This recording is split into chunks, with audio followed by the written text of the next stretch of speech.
Assalamualaikum warahmatullahi wabarakatuh. Jumpa lagi dengan kami Ngenet, yaitu segala sesuatu tentang dunia internet. Tapi pada kesempatan kali ini kita akan membahas tentang kenapa banyak orang yang menyukai mengelola website berita. Ini berdasarkan pengamatan kami dan pengalaman kami. Sebelum itu jangan lupa untuk subscribe, like, dan komen. Perlu diketahui bahwasanya website berita itu beda dengan blog, ya. Website berita itu memberitakan perihal terkini. Kalau blog biasanya tulisan-tulisan yang catatan-catatan yang abadi atau hal-hal yang bisa dibaca sepanjang waktu. Kalau berita itu hal-hal yang terjadi kemudian langsung diberitakan. Dan website berita beda dengan gado-gado ya. Kalau gado-gado sekali lagi seperti blog tapi temanya apa aja, nggak pakai niche. Ya, kalau berita ya seperti ini contohnya. Detik, ini contoh yang cukup populer ya. Kalau yang berita berdasarkan kota ada contohnya Tangerang News, ini berdasarkan kota, ada juga Radar Bekasi, ada berdasarkan gender yaitu Vimela, ini khusus wanita, dan masih banyak lain-lainnya.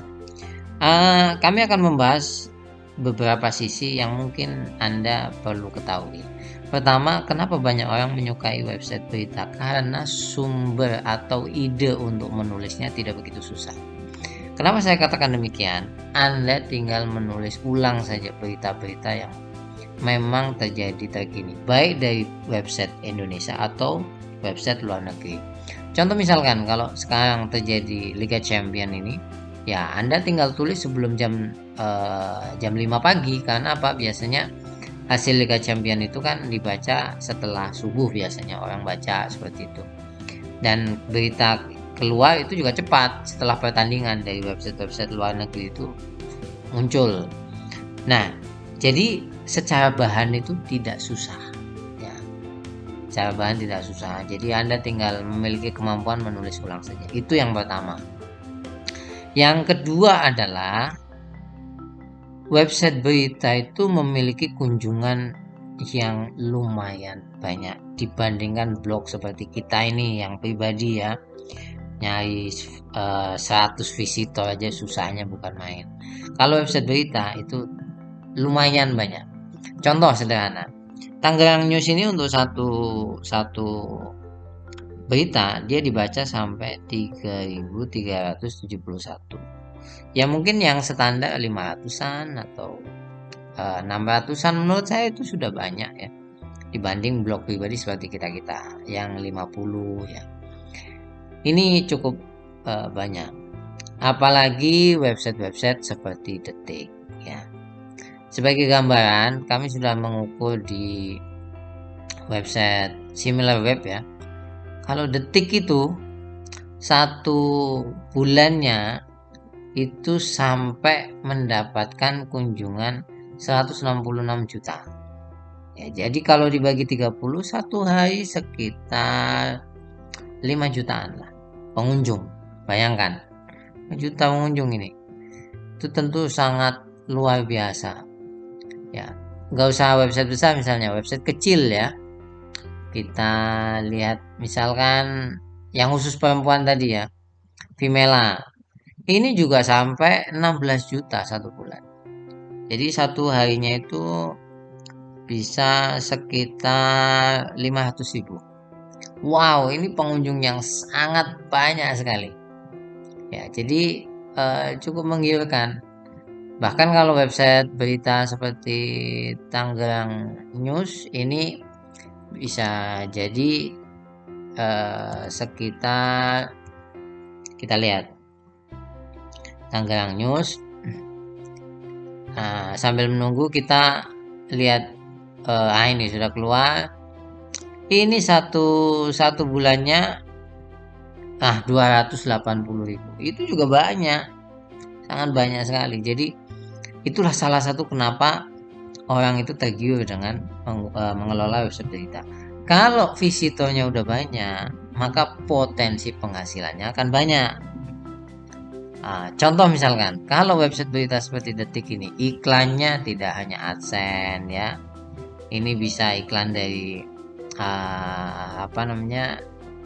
iklan-iklan mandiri, dan itu biasanya lumayan ya. Kemudian kalau misalkan website kota bisa kerjasama dengan toko, bisa kerjasama dengan, nah ini kan kayak toko dan lain sebagainya, atau instansi itu juga bisa.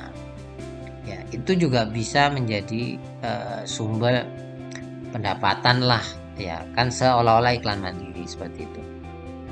Nah sekarang kalau dari sisi AdSense bagaimana? Kita hitung-hitungan aja untuk website berita itu. Saya mengukur per seribunya itu 7.000 perak ya. Jadi bukan angka yang besar ya. Karena saya pernah mengulas website saya pribadi itu antara 12.000 sampai 15.000 per 1.000 visitor. Nah, saya hitung angka rendah yaitu 7.000.